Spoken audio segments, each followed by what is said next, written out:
Good afternoon, everybody. It is Monday, April 7th, 2025. I'm Jeff Waldorf, a logical lefty, and welcome to the show.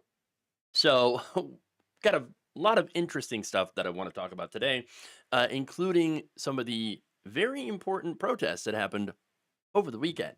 So, we got the hands off protests, a lot of fun stuff that happened around that. There was even some in where I live. So, really, really interesting stuff. I love it. Direct action. Let's see more of it. And I think we will. Aside from the protests, we have a staffer or several sources talking about how the changes at Social Security at the SSA as a result of Elon Musk and Donald Trump, the Dogification of our government could lead to a bit of a death spiral, which is not a good thing when we're talking about government programs. We've got Newsmax admitting it turns out this might not, this whole tariff thing might not be a good idea. No kidding. We've got a journalist, I'm sorry, a GOP congressman saying, you know what? Maybe if more journalists got shot in the face, there'd be less fake news. Oof. Yeah, I've got some things to say about that. And then Tim Walz breaks with Harris a little bit on the I told you so. So I've got that. That is a really interesting segment I can't wait to talk about that. With that said, the first order of business, after, of course, I thank people for tuning in, watching, and supporting the show. And by the way, you can support the show by going to our Patreon, patreon.com/jeffwaldorf, or signing up to become a channel member on our YouTube page or subscribe on Facebook. Yes, I'm streaming on everything, and of course, as well as on Twitch. So got all those different things that I can stream on. So as long as I don't cross the streams, it'll be all right. Okay. But I want to thank Mia Ardell for being a supporter on our YouTube page. So thank you, Mia, for signing up again for a monthly subscription to help out the show. All right. With that said, let's dive in, shall we? Yes, sounds like a great idea. I'm going to start out with the protests. Okay. Citizens across the world rose up on Saturday to protest Donald Trump and Elon Musk's dismantling of the government, the power grab, among many other things, right? So this was the hands-off demonstrations, and there were about 1,300 of them that was put on by over 150 different organizations, including civil rights groups, the labor unions, LGBTQ plus advocates, and over 1 million people showed up. That's awesome. In a statement released before the event, organizers said that Trump and his billionaire advisor at Doge, Elon Musk, have created an unnecessary crisis under the belief that this country belongs to them exclusively. They're taking everything they can, get their hands on our healthcare, our data, our jobs, our services, and daring the world to stop them. This is a crisis, and the time to act is now. So now, apparently, the protests in Washington, D.C., for example, were so packed that they had to do alternate events. And even places like small towns had hundreds of people show up, even thousands. Organizer Barbara Green told NBC Washington, "We thought we would give people the chance to show their strong feelings about what the government is doing and how it is hurting lots and lots of people." Green characterized Trump's short time in office during the second term as chaotic. Quote, "I can't even name all the ways things have gone off the rails."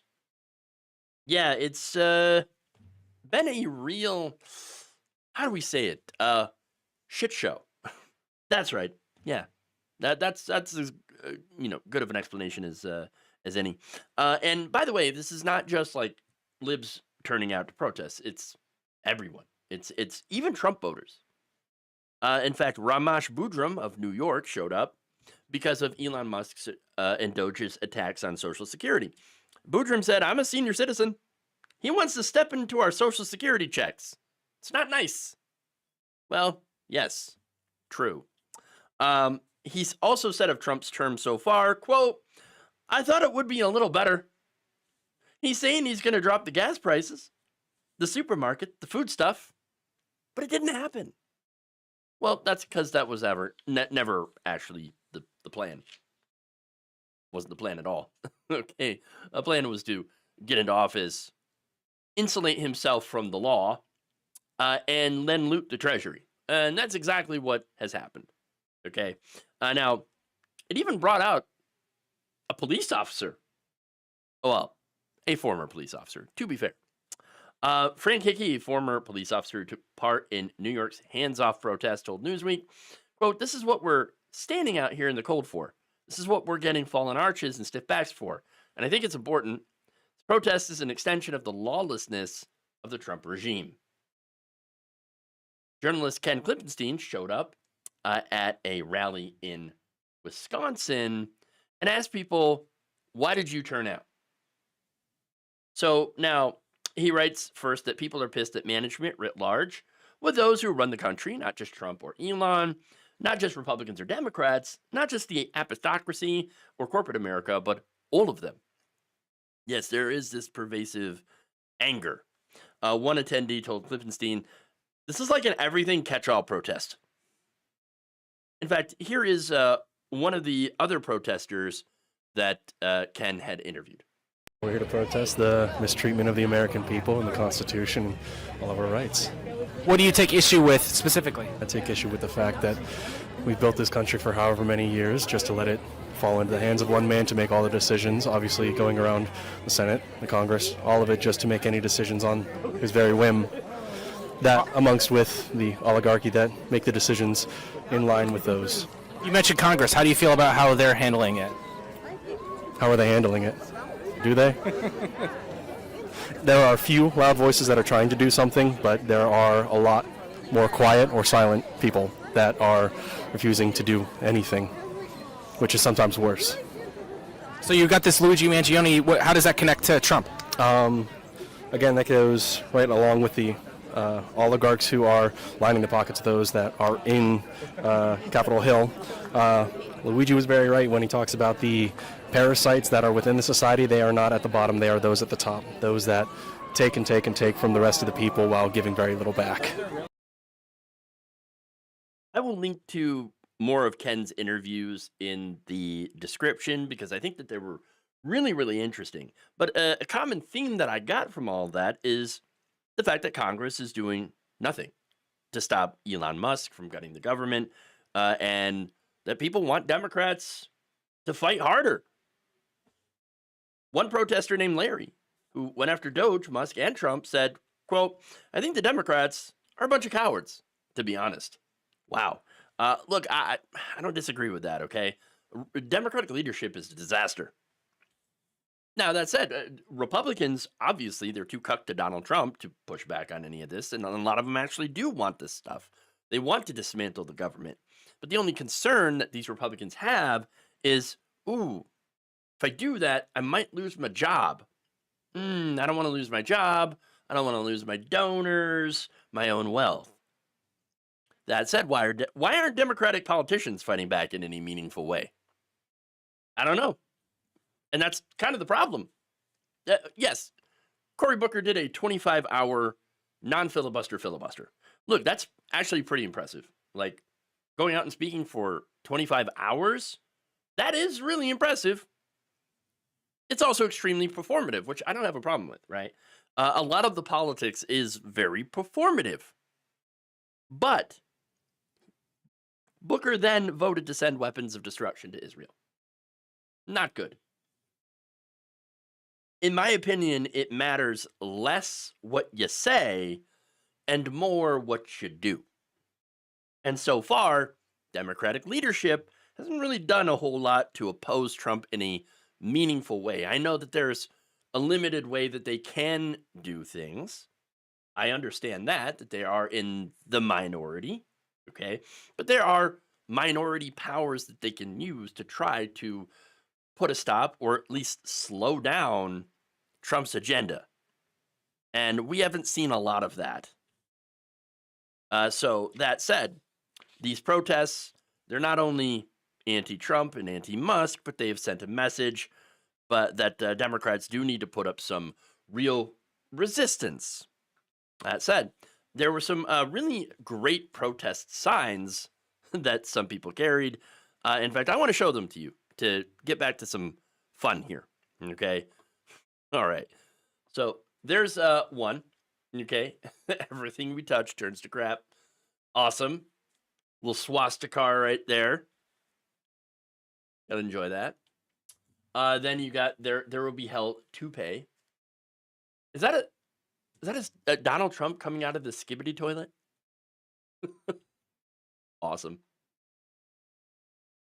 Does this ass like make my country look small? Gotta love that. Moscow agent governs awfully. And then Third Reich. It's one of my favorites. Third Reich.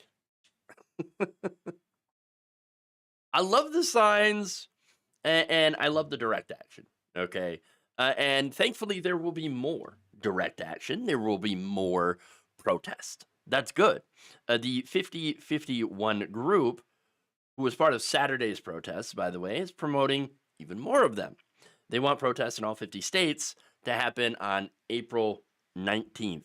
They stated that they wanted about 3.5% of the U.S. population, it's more than 11 million people, to participate in these protests because they see this number as a threshold for, quote, sustained resistance in order to make a difference. And that's really important as well. Look, I hope that this is the start of something bigger. And I have talked about before how normie Democrats, they need to become radicalized and show up.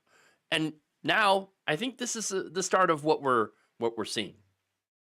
Trump voters who have regrets, independent voters who are angry at this far right power grab, people who don't normally get involved in politics.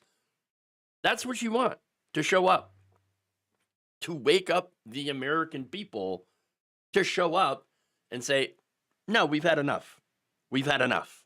Look, this is a coalition that will hopefully turn out to be able to change the system. And I don't mean just putting Democrats back into power, because I don't think that's going to fix things, right? Will it go, will it be a good thing to get more Democrats back into power? It depends on the type of Democrats you put into power. You get more Wall Street people in there. You get more Rahm Emanuels in there, or Gavin Newsom, then no, you're not going to see a lot of positive change here, right? But if you get people like AOC, people like Bernie Sanders, Tim Walz, well, there you go. That's going to make more of a difference. We need people who want to change the system for the better in power, and for all people, all Americans, to continue to pressure politicians into making real change that will benefit all Americans. And I mean healthcare for everybody, higher wages, more labor rights, civil rights. Getting Trump and his enablers out of office, I don't think should be the end goal. It would be a great thing. Okay, I'm in favor of it. But that should only be the beginning. What we need is real positive change that is lasting and benefits all of us.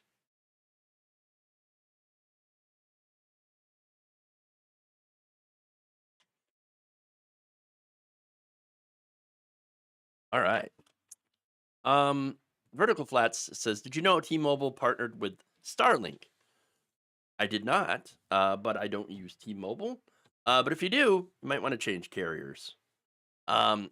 be a great idea. Coffee Crow, I think it's very kind, $5 as well. Says here in Roseburg, Oregon, a conservative area, I saw the largest crowd I've ever seen commit to a protest. It made me so proud to see. Hell yes. That's what I love to see. That's what I'd love to see. So thank you for sharing that. I love the fact that this action that we're seeing more direct action, we're seeing more protest, and hopefully that energy will continue. All right. With that said, let's go to some not so good news.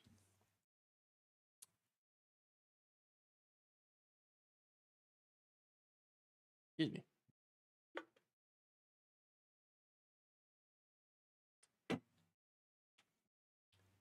Staffers at the Social Security Administration are in a panic, thanks to the many intrusions into their systems, as well as planned cuts in staffing. Until they get rid of Doge, according to one worker speaking to The Guardian, and the person in office right now, and the Republicans actually get a backbone and stand up for something for once in their lives, things are just going to be complete chaos. That's really the best word to describe SSA right now. Just complete, utter chaos. Yeah, that is not good, especially since this administration helps nearly 69 million Americans a month. Okay, Social Security benefits ensure that people can pay their bills and to not starve. Any interruption in that is going to cause absolute chaos. Staffers told The Guardian that Doge's plan to cut 7,000 jobs, close offices, and alter the SSA's computer code risks millions of beneficiaries not getting their benefits on time, which would be an absolute disaster. Again, people not being able to pay their bills. So you've got late fees, you've got shutoffs, you've got, many of the people that collect benefits are low income. And those people are going to get hit the absolute hardest if that happens, okay? So, and it's all over non-existent claims of waste, fraud, and abuse. That's the other thing. On that, the source told the Daily Beast, quote, the blunderkins over at Doge, quote, they couldn't understand the coding. So everything they said SSA was doing illegally, they weren't. They don't know what they're doing. Like, the Social Security database is written in something called COBOL. It's a pretty old programming language that was developed all the way back in the 1950s. The SSA maintains over 60 million lines of COBOL code, which powers its core business functions, including the processing, retirement, and disability claims. One of the problems with that language is the lack of a standardized way to store and work with dates. Kind of important, right? So not only do programmers have to work around that limitation so they could represent dates, they also had to come up with placeholder dates for unknown information. So if there isn't a birth date put in, which happens for a lot of older folks who might not have their, birth certificate, they'll get assigned a default date of May 20th, 1875. And this is how we end up with 149 plus or minus year old citizens. Okay? So, I mean, that is a limitation. Now, there are also issues with the fact that all Social Security records from before 1950 were originally kept on paper and microfilm. You had to bring that over to the database, enter things in manually, and of course that can lead to errors. Okay? That said, even with all these limitations, the government actually does keep pretty good records. And part of that is because these government agencies are sent a form by from the funeral homes. There is a statement of death. It's called Form SSA 721. Okay, so yes, if you die, the funeral home is going to send the government a form stating that you are dead, and therefore you will no longer receive benefits. So no, you're not getting 150-year-olds that are collecting Social Security. That is not based in reality. It is based in a complete misunderstanding by the Doge blunderkins. They don't know what they're doing. Now, that said, do they care about it? I don't think so. Look, I think that Elon Musk came into this role with a plan. That plan would be to dismantle government. Why? There's a couple of different reasons, and it's not just about him being able to not pay as much in taxes. Okay? No, I think that he believes that the people who he considers to be weak, genetically inferior, or just plain old will not get their benefits and die. He thinks that those people shouldn't be alive in the first place. Okay? That's the problem. I believe that Musk believes in social Darwinism. I mean, this guy's always talking about, the future of the human race. We must protect the future of the human race. That means younger people need to have more babies with high status males with good genetics. We must protect those people and they must breed. And plus, we also need to go to Mars. Hey, look, I don't disagree with the fact that if the human race wants to survive for millions of years, then yeah, we're going to have to colonize the solar system and perhaps even beyond.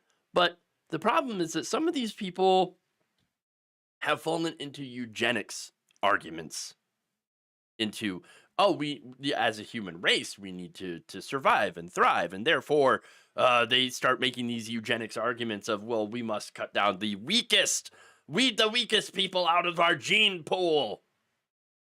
Oh, yikes. Yikes. I mean, cutting off disability, retirement, housing, food aid. I believe that this is Elon Musk's method of trying to cull the weak. Okay? That's why I think they're doing this. It's not just incompetence, which definitely I think plays a role, but it's not just incompetence. I think it's nefarious. I think these people really do want to kill the poor and people they consider to be inferior. And so that's what's really disturbing about all this. And I hope I'm wrong. I hope I'm wrong. Now, Rich Couture, a spokesperson for the American Federation of Government Employees, Social Security Administration, that's the union, said that they believe Doge is looking to fire even more people than the 7,000 jobs it has already promised to, which of course leads to the breaking of Social Security. Quote, "There is no safe office in this country. It's a concerted attack on the legitimacy of Social Security itself." And of course, he did that. Musk had done that by calling it a Ponzi scheme. The promise that this country has made to the public with respect to income security is being broken. Couture fears a negative feedback loop in which staffing cuts lead to more work for those who are remaining. That in turn will push them to quit until the agency ends up in a death spiral with staffing, inducing office closures. You're going to see a wholesale collapse in the agency's service structure. Call wait times will skyrocket. Wait times for appointments, processing times, all of it is going to skyrocket because there won't be enough people to do the jobs, which opens the door to privatization. Privatization, of course, helps the rich. That was one of their goals for this. They'll be able to monetize your retirement, use that money to make risky bets in the stock market, and leave you holding the bag. Anybody who has a 401k right now, with everything that's going on, can probably see why this would be a pretty bad idea. And look, before Social Security, which is a guaranteed retirement, people who are elderly or disabled would die in abject poverty. And it appears that Elon Musk and many in the right wing are more than happy to continue the process of bringing that situation back.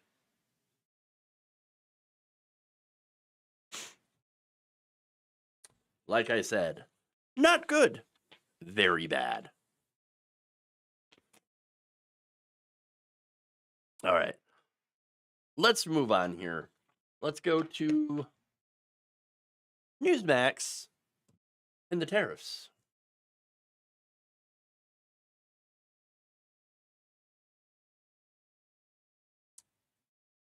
A Newsmax host is shocked, I say, about how badly the markets have reacted to President Donald Trump's tariffs. I mean, I looked at my 401k and I gasped, Senator. But I mean, do you think that a lot of Americans are going to give the Trump administration this grace period here while they trust in his plan? Well, all due respect, John, you looked at your 401k and you're in your 30s or maybe 40s, and your portfolio looks a lot different than someone who's going to retire this year. I think Secretary Besson is right that if folks who are going to retire this year are not heavily loaded in equities and are overly exposed to the fluctuations of the market. But certainly younger folks and even folks maybe 5 or 10 years away from retirement have seen a dramatic hit, and it's a problem. Look, there's no question Donald Trump is facing a huge problem with what's happened to the market, and he's got to do some things here in the very short term to reassure the markets that this tariff policy is a policy that I would even argue that he's a free trader. In other words, he's using tariffs to get to free trade.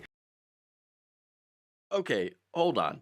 So first off, if you have a 401k, you're kind of screwed right now. All right.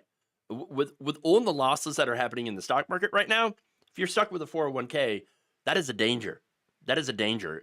Like even this guy, oh my God, I looked at my 401k and I gasped. Well, that's not good. Okay, nobody does that when things are going great. Okay, look, tying your retirement to the stock market was a terrible idea. It was a way, of course, to ensure that rich people would be able to play around with your money.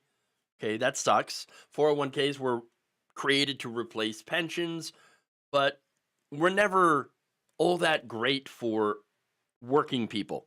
Okay, so that, of course, companies could forego paying those pensions and allows investors to access or to have access to your capital, your retirement money, your savings that you need to live on when you're retired in order to survive.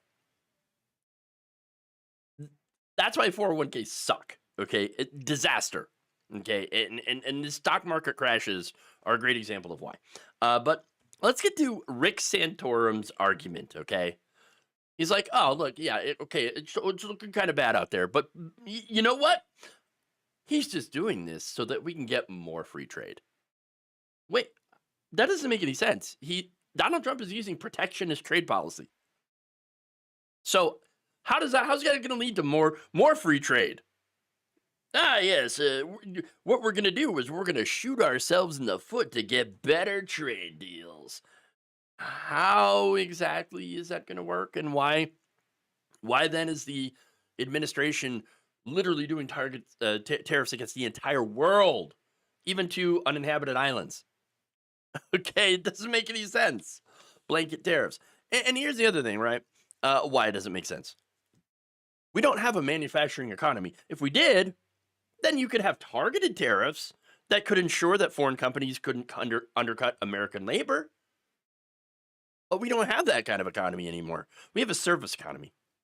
And yes, a lot of that is a result of previous free trade, NAFTA, CAFTA, etc. Companies were incentivized to move to other countries in order to exploit cheaper labor. The problem is, I don't believe these tariffs are going to bring that back. Donald Trump does not have a real plan to encourage manufacturing here in this country. And a lot of the tariffs don't even make sense when you consider that some of the products, especially agricultural products that have been targeted, can't even be grown here. And take coffee, for example. Hawaii is the only U.S. state capable of growing coffee. Okay? They're not going to be able to grow enough to meet domestic demand. The result, of course, is scarcity and price increases. It's just, supply 101, right? And that's going to happen to a lot of different things. And since our economy is a consumer-based economy, that means things are going to crash because consumers are not able to afford things. Yes. So that's one of the problems here. And that's why the stock market is crashing. Companies know that these tariffs are going to cost them a lot of money, not just in the import fees, which, by the way, they'll pass that on to the consumer anyway. That was the entire plan. But also now in the lack of people spending money. I mean, you can't really spend money you don't have. And so at the end of the day, these tariffs are going to hurt everybody for little to no gain whatsoever and a lot of loss. And now even people on Newsmax are starting to say things.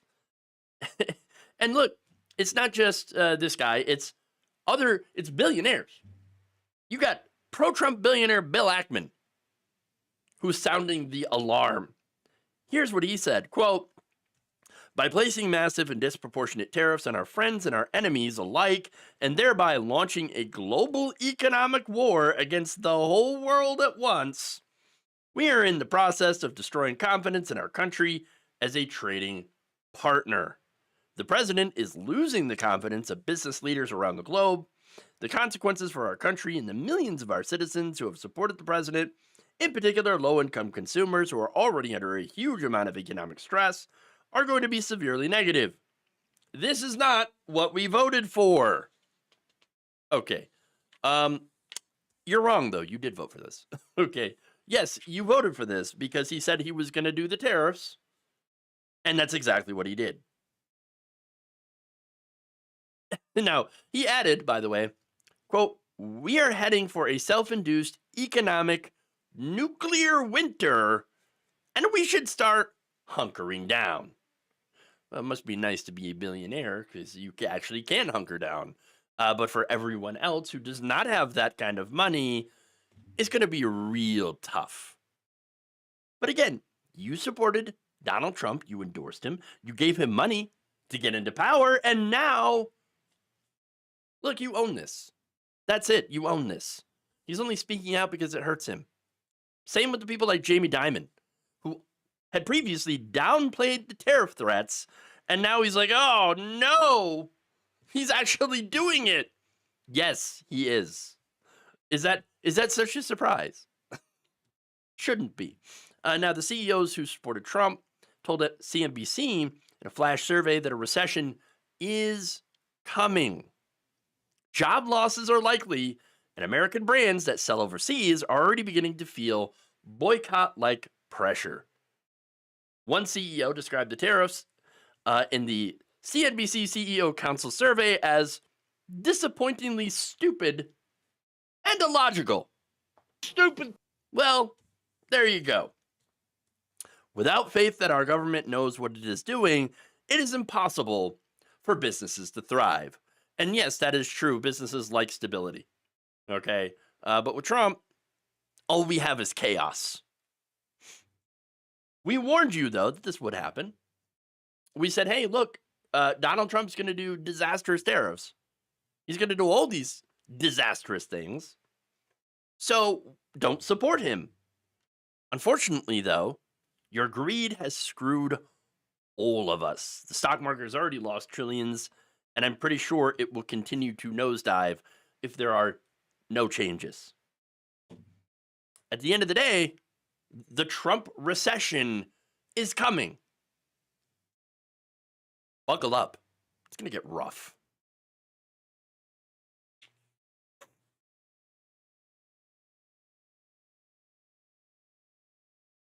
Okay. Ooh, let's move on.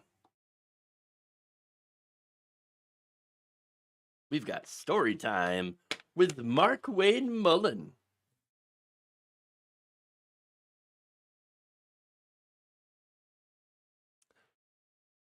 Republican Senator Mark Wayne Mullen said that, you know what, might be a good thing if journalists get shot for putting out fake news. There was a reporter named Kincaid that did a story on a former member of Congress named Talby. Now, Kincaid wrote a story about Talby having an affair. Talby, however you say last name, Congressman Talby, decided that he wasn't going to run for re-election, so he became a lobbyist. Those two continued to cross paths, and they hated each other with a passion. One day, it kind of spewed over, and Talby was on the House floor. The lobbyist, or the reporter was around. They got into altercation. Talby literally threw him off the floor. Kincaid got mad, went home, got a gun. As they were coming down the stairs, Kincaid decided he had enough and shot the former congressman in the face. Where this blood is, you can see the stains still on the stairway. 11 days later, the former congressman passed away from his wounds. Kincaid pleaded not guilty and was found innocent. Now, there's a lot we could say about reporters and the stories they write, but I bet they would write a lot less false stories, as President Trump says, fake news, if we could still handle our differences that way. Oh boy. Fun fact, the reporter who shot Talby in 1890, Kincaid, was acquitted on the grounds of self-defense, according to a congressional website. So it was actually the reporter. Okay. The story is a bit reversed here. Okay. But the idea that reporters would stop writing fake news stories if you could legally shoot them or something, or I guess not legally shoot them, but still, if someone were to do that, I don't think it would have the impact that you think it would. Because you see, it turns out the majority of fake news is actually spread by conservatives, specifically a small group of them. Okay, to be fair, these are people that are considered to be low conscientious conservatives. Okay, now apparently these LCCs, they're called, have an appetite for chaos, and so that's why they spread all this fake news. Now, existing research, of course, has found that conservatives have a greater tendency towards spreading misinformation than liberals. Now, that's not to say that liberals have never spread misinformation. Yeah, of course they have, right? That said, research has found that the people who want to spread chaos in order to disregard, disrupt, or take down existing social and political institutions as a means of asserting dominance and superiority of their own group are apparently the ones most willing to spread fake news. For low conscientious conservatives, we concluded, said a report, sharing false information is a vehicle for propagating chaos. And when you look around at the current situation, well, who's currently occupying the Oval Office, it's kind of chaotic out there. A lot of chaos. So Senator Mullen might want to go back and kind of, revise this, because the people that are writing and disseminating the fake news are mostly on his side. Now, that said, of course, after the Oklahoman published a story about his comments, Mullen was like, you know what? I was joking, man. I was just kidding.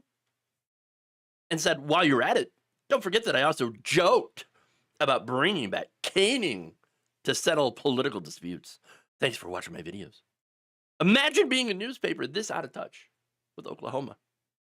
You see, it's just a joke, bro. Just a joke. How dare you report on things that I said in Bond video for everyone to watch during a time where threats against the press have increased. According to analysis by Reporters Without Borders, President Donald Trump has insulted, threatened, or attacked members of the media more than 100 times during his campaign speeches from September 1st to October 24th. So he does not like the press. In fact, the International Center for Journalists found that 27% of Americans surveyed last year said that they had often seen or heard a journalist being threatened, harassed, or abused online. And you know by who, okay? The survey results showed that people who identified as white, male, and Republican had voiced higher tolerance for politicians that criticize journalists. And not just criticize, but also, threaten. So I don't know, man. Kind of seems like the thing that people like Mark Wayne Mullen hate the most is just when you quote them.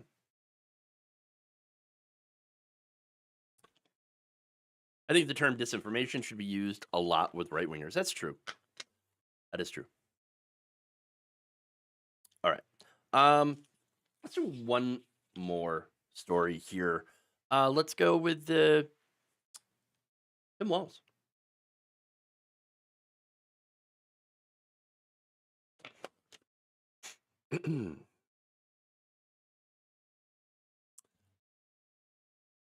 former vice presidential candidate, Minnesota Governor Tim Walz, has kept it real. He's been going around, not only owning, of course, his involvement with losing the 2024 election to President Donald Trump, but he's also trying to reach out to not only disaffected liberal voters, but also to people in these conservative areas by holding like town halls and going around listening.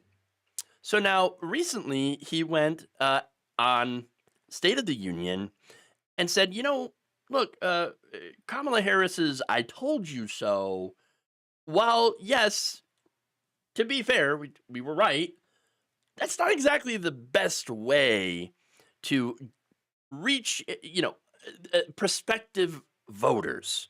Here's what he said. There were many things that we knew would happen. Many things. I'm not here, so I told you so. What does "I told you so" really mean here? I mean, people heard her message. They did not vote for her. She lost every battleground state. You yourself have criticized the Harris-Walz campaign for being too cautious. She may have told the American people, she may have warned the American people, but she didn't do it compellingly enough to win.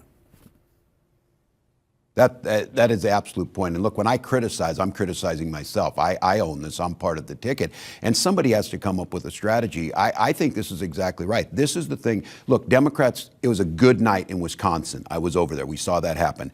Donald Trump's doing this. Just to be clear, nobody on the Democratic side is celebrating this. And those folks in the street are not celebrating that Donald Trump's making all these errors. I think what the vice president's saying is that was pretty self-evident that he was going to do that. I do think the challenge for Democrats, and this is, I think, a structural problem that's going to take a lot more thinking. Why, with all of that out there, did they not think we were any better than that? And they didn't. And I'm very concerned with the folks who stayed home. So I think that's pretty good self-reflection right there. And I think the party absolutely needs more of that. Okay. And it kind of shows you the difference between Harris and Walz. I mean, she's out there saying, "Oh, well, I told you so," which is true. She did. And she was right. Yes. But Walz is out there saying, okay, but how do we fix that? How do we make things better? What can we as politicians do better? "I told you so" isn't going to help the Democrats win. Okay. So I think that's a very, very important distinction here. If you want to win, then you actually have to, figure out what you did wrong the first time and then try to figure out how to do better. Okay. In fact, he talks about that a little bit in this next video.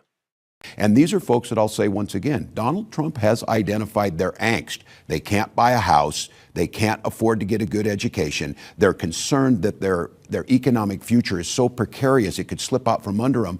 Less than half of Americans have $1,000 in savings.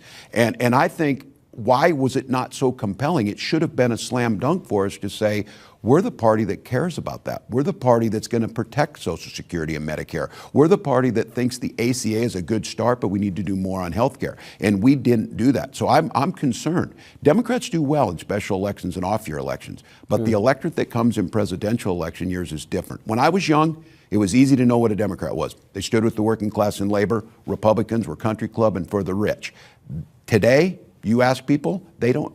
We have a 29% approval rating. Yeah. It doesn't help us any that Donald Trump ends up with a 25% approval rating. We have to get back to the core issues, that this is about making America prosperous and stable and innovative for everybody.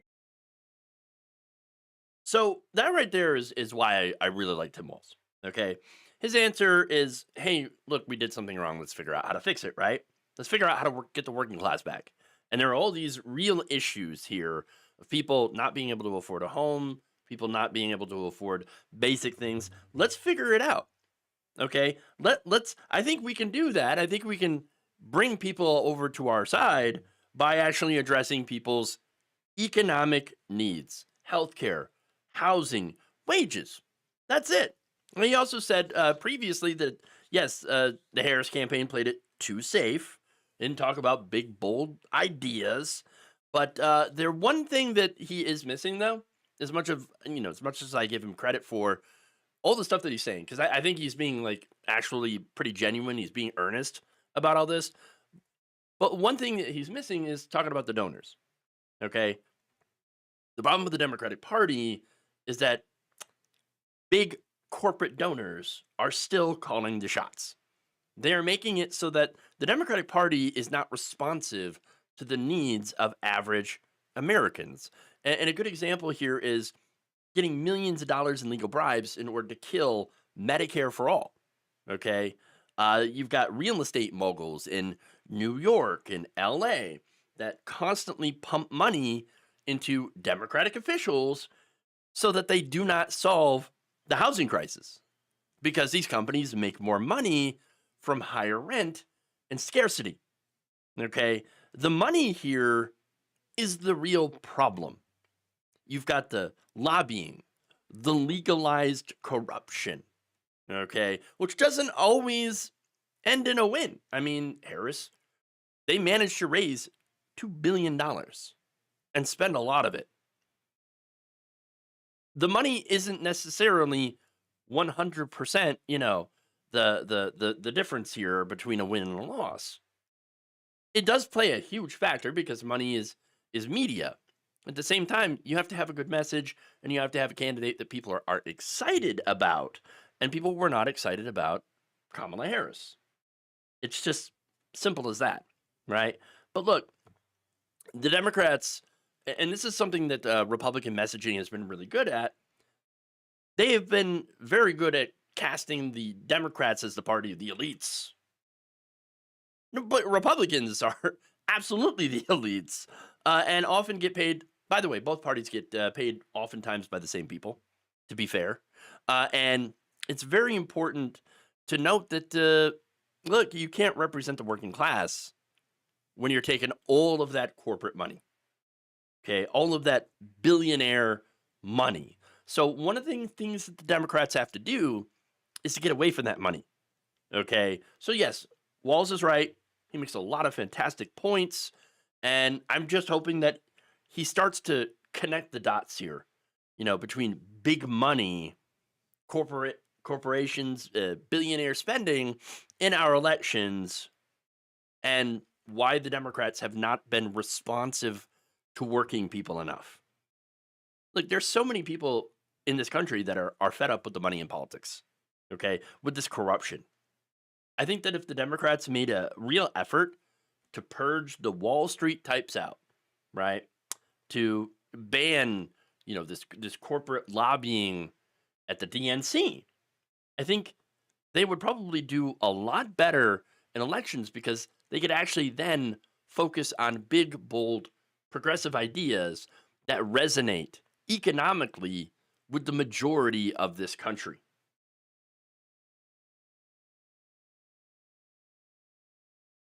Okay.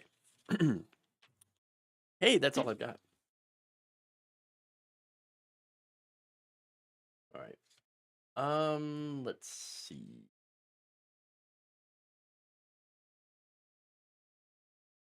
VMan 29397 with a super chat says Walz failed VP nominee running for prez after an inept move wrecked the economy. Is he the next FDR? Time will tell. Hopefully I'm right about this.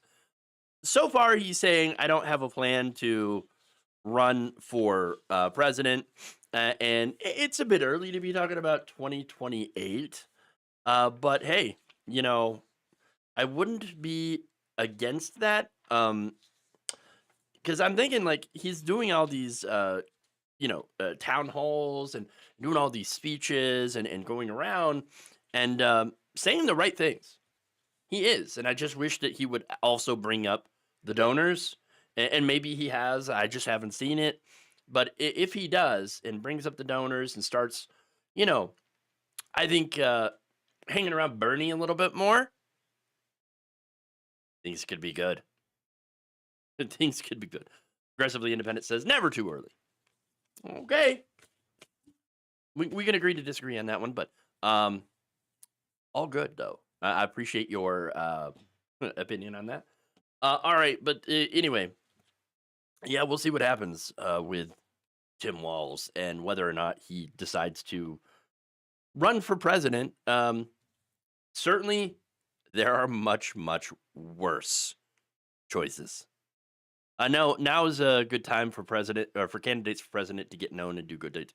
Oh yeah, I'm not saying that it's not a good time for people to get their name out and to start doing things. I mean, I think that's part of why Cory Booker did that 25-hour non-filibuster filibuster.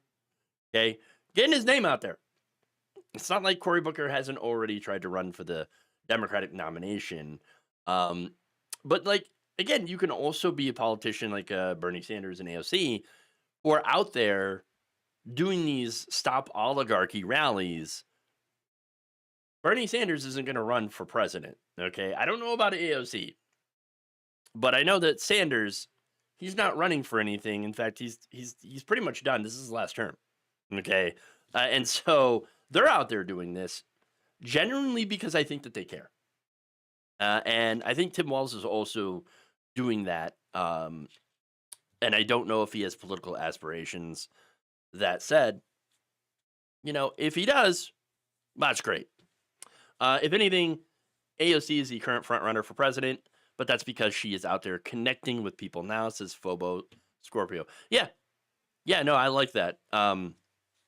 I do agree with that. I wouldn't want Sanders to run now, but I'm glad Sanders is trying and stuff. Yeah, I mean, that's right. I mean, Sanders is he's up there, and guy deserves a retirement. Okay, he deserves to take some time, spend it with his family. Okay, because yeah, he's up there, and he's been fighting the good fight for his entire life, and he's one of the few Democrats that I think are. Well, not Democrat. He's not a Democrat. He's an independent, but he's one of the few people who are progressive that know how to pass the torch. Okay, and that's what Bernie Sanders is doing. I think part of that is passing the torch to someone like AOC, who I think will do a pretty good job of moving forward in that movement. So we need to clone Sanders except younger. Yes, true. All right. Anyway, that's all I got for y'all today. Thank you for joining me on the show today. Really appreciate it. Thank you for the super chats. Very, very kind supporting the show. Please go to our Patreon, sign up, become a member, hit the join button below, all that wonderful stuff to support what we're doing here, which is to try to inform people as well as push for a better, more progressive future. Anyway, thank you all. Love you.